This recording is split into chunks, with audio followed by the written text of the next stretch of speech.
आज मैं आपको एक कहानी सुनाता हूं।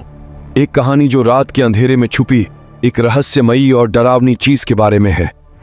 यह घटना हमारे एक छोटे गांव में घटी थी, जहां पर एक अजीब और भयानक प्राण ने लोगों के जीवन में अत्यंत भयानक परिवर्तन लाया। हर रात जब अंधेरा छाता, वो भयानक प्राणी आ जाता। कुछ लोगों ने कहा कि वो एक विशाल राक्षस है, जबकि दूसरे लोगों के अनुसार वो एक भटकती आत्मा है। लेकिन एक बात तो सब मानते थे, वो इंसान पर कुछ बुरा असर डालता था। जैसे ही रात जंगल में गहराई तक गया, चंद्रमा ने पेड़ों के बीच से एक भयानक चमक बिखेरी। यह सन्नाटा केवल पत्तों की सरसराहट और दूर से उल्लू की आवाज से टूटता था। जब उसे महसूस हुआ कि उसे देखा जा रहा है, तो उसकी रीढ़ की हड्डी में सिहरन दौड़ गई। राज की मशाल ने आगे का रास्ता रोशन कर दिया और वह अटल दृढ़ संकल्प के साथ उसका अनुसरण करने लगा। अचानक उसे धीमी गुर्राहट सुनाई दी और झाड़ियों की सरसराहट की आवाज तेज हो गई।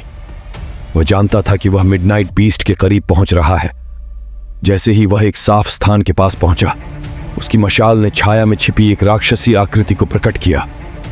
इसके नुकीले पंजे, चमकती आंखें और उलझे बालों से ढका शरीर था। यह उसके द्वारा अब तक देखी गई किसी भी चीज से भिन्न था। राज डर से स्तब्ध हो गया था, लेकिन वह जानता था कि उसे प्राणी का सामना करना होगा। मिडनाइट बीस्ट धीरे धीरे राज के पास आया।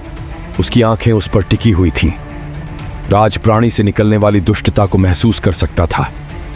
उसने अपने साहस को बनाए रखने की कोशिश करते हुए अपनी मशाल ऊंची रखी और शांत स्वर में उस प्राणी से बोला, तुम कौन हो?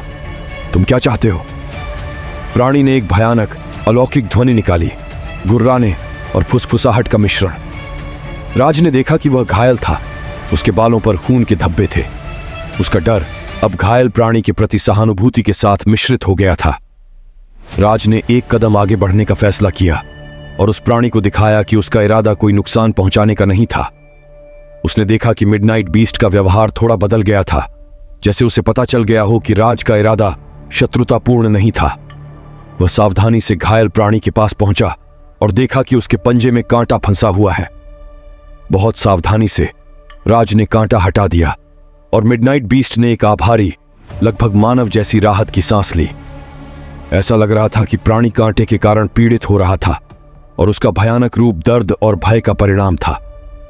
राज की दयालुता का कार्य मिडनाइट बीस्ट को बदल देता प्रतीत हुआ। यह कम विकराल और किसी खोए हुए और घायल जानवर की तरह अधिक दिखाई दे रहा था। जैसे ही उसने इसकी आगे जांच की, राज को पता चला कि यह प्राणी कभी एक सुंदर राजसी भेड़िया था। भेड़िए को सदियों पहले जंगल में रहने वाले एक शक्तिशाली जादूगर ने श्राप दिया था। श्राप ने इसे मिडनाइट बीस्ट में बदल दिया था, एक प्राणी जो रात भर पीड़ा में घूमने के लिए अभिशप्त था। कांटा हटाने और श्राप की व्याख्या करने से भेड़िए के घाव ठीक होने लगे।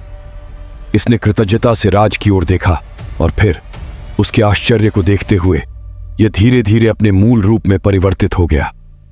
वह एक शानदार बर्फ सफेद भेड़िया था, जिसकी आंखों में ऐसा लग रहा था कि उनमें प्राचीन ज्ञान समाहित है। ग्रामीण, जो शुरू में मिडनाइट बीस्ट से भयभीत थे, उन्होंने उसे जंगल के संरक्षक के रूप में स्वीकार कर लिया। राज के साहस और करुणा ने न केवल उस प्राणी को बचाया था, बल्कि उसके आसपास की अंधेरी आभा को भी दूर कर दिया था। उस दिन से ग्रामीण और मिडनाइट बीस्ट सौहार्दपूर्वक रहने लगे। ये जीव अक्सर गांव में दिखाई देता था।